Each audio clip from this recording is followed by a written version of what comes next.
Bienvenidos a un nuevo episodio de nuestro curso de cálculo diferencial. El video de hoy es una revisión de un episodio antiguo, el cual puede que hayas visto antes. Decidimos reeditarlo en dos episodios diferentes debido a algunas imprecisiones que nos pareció importante aclarar. En nuestros videos empleamos como siempre subtítulos en castellano, a fin de que nuestro contenido sea amable hacia las personas que tienen discapacidades auditivas. Hoy revisaremos cómo se consiguen las zonas de crecimiento de una curva derivable. En episodios pasados completamos la tabla de derivadas de funciones básicas y vimos las propiedades de la operación de derivación.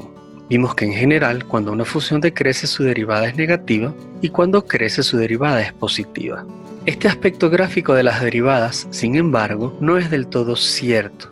Por ejemplo, es posible conseguir una curva que crezca en todo su dominio y sin embargo la derivada se anula en algunos puntos. Gráficamente esto se debe a un cambio de concavidad en la curva. Entonces, ¿cómo se portan exactamente las derivadas? Para determinarlo, hoy vamos a estudiar el test o criterio de la primera derivada. Comencemos por aclarar qué significa crecer o decrecer cerca de un punto X. Supongamos que tenemos una función real f y un subconjunto de su dominio. Diremos que f crece en el subconjunto A si se satisface el siguiente condicional. Para todo par de puntos x y y en A, si x es menor que y, entonces f de x es menor que f de y. Es decir, siempre que x esté a la izquierda de y en el conjunto A, entonces la altura de f en x está por debajo de la altura de f en y. Esta es la versión formal del criterio gráfico que explicamos en nuestros videos anteriores. Si recorremos la curva de izquierda a derecha para los puntos en el conjunto A, las alturas suben. Por ejemplo, esta curva crece en A. En cambio, esta otra curva no crece en el conjunto A. La afirmación general f crece en A depende entonces de la curva f y del conjunto A. De manera similar definimos las funciones con comportamiento decreciente. Diremos que f decrece en A si se satisface el siguiente condicional. Para todo par de puntos x y y en A, si x es menor que y, entonces f de x es mayor que f de y. Si recorremos la curva de izquierda a derecha, para los puntos en el subconjunto A, las alturas bajan. En particular, para nuestra función f podemos conseguir un intervalo simétrico centrado en un punto A del dominio, en el cual la función es creciente. Entonces decimos que la función crece cerca de A. En este ejemplo, la función crece cerca de A. De manera similar, definimos cuando f decrece cerca de A, o cuando es constante cerca de A, o cuando es negativa cerca de A, etc. En general, diremos que una curva f satisface una cierta propiedad p cerca de A siempre que exista algún intervalo simétrico a menos delta a más delta totalmente contenido en el dominio de f, tal que la curva satisface la propiedad p en x para todo punto x del intervalo simétrico, salvo quizás para el propio punto central A. Teorema. Supongamos que tenemos una función derivable definida en un intervalo abierto y un punto A junto con todo un intervalo simétrico contenido en el dominio, digamos a menos delta a más delta. Entonces, si la derivada f' es positiva cerca de A, entonces f crece cerca de A. Si la derivada f' es negativa cerca de A, entonces f decrece cerca de A. Y si la derivada f' es igual a 0 cerca de A, entonces f es constante cerca de A. El test de la primera derivada se generaliza fácilmente a intervalos abiertos. Si la primera derivada es positiva en un intervalo abierto a, b, entonces f crece en a, b. Si la primera derivada es negativa en a, b, entonces f decrece en el intervalo abierto a, b. Si la derivada se anula en todo punto del intervalo abierto a, b, entonces f es constante en el intervalo abierto a, b. Consideremos por ejemplo la función x cuadrado. Su derivada es la función 2x. La primera derivada es positiva en 0 infinito.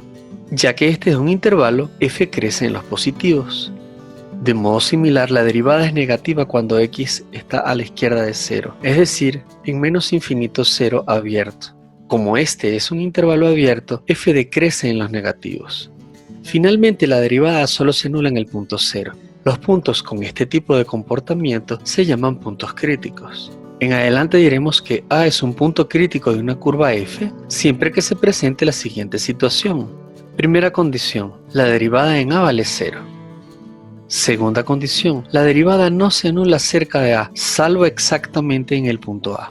Por ejemplo, el punto x igual a 0 es un punto crítico de la función cuadrado.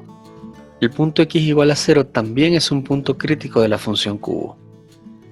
En resumen, sobre un intervalo abierto A, B, si la derivada es positiva, entonces f crece. Si la derivada es negativa, entonces f decrece. Si la derivada se anula, entonces f es constante. Asimismo, hay tres tipos de puntos críticos. Estos son máximos, mínimos y puntos de inflexión. Si la función tiene un pico, la derivada no existe en A. En próximos videos volveremos sobre la clasificación de los puntos críticos. Por ahora emplearemos el test de la primera derivada para hallar las zonas de crecimiento. Para la función identidad, cuya curva es la bisectriz, la derivada es la función constante de altura 1. Como la derivada nunca es negativa, la parte decreciente es vacía. Como la derivada siempre es positiva, la parte creciente son todos los reales. Y como la derivada nunca se anula, no hay puntos críticos. Con la función cambio de signo pasa algo similar. Su derivada es la función constante menos 1. Como la derivada siempre es negativa, la parte decreciente son todos los reales. Como la derivada nunca es positiva, la parte creciente es vacía.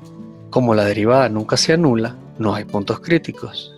De manera similar, para cualquier recta de pendiente no nula, la derivada coincide con el valor de la pendiente, es decir, A. Los intervalos de crecimiento y decrecimiento dependen del signo de la pendiente A, y esta curva no tiene puntos críticos. Para la curva exponencial, su derivada es ella misma. La parte decreciente es vacía, la parte creciente son todos los reales, y la curva no tiene puntos críticos. Podemos continuar de este modo con todas las curvas básicas de la calculadora. Hemos llegado al final de este episodio. Para profundizar puedes mirar el libro de cálculo de James Stewart o el texto de cálculo avanzado de Riedel Spiegel de la serie Schaum. También puedes continuar mirando nuestros otros videos. Si este te ha sido de provecho, danos un like y suscríbete a nuestro canal.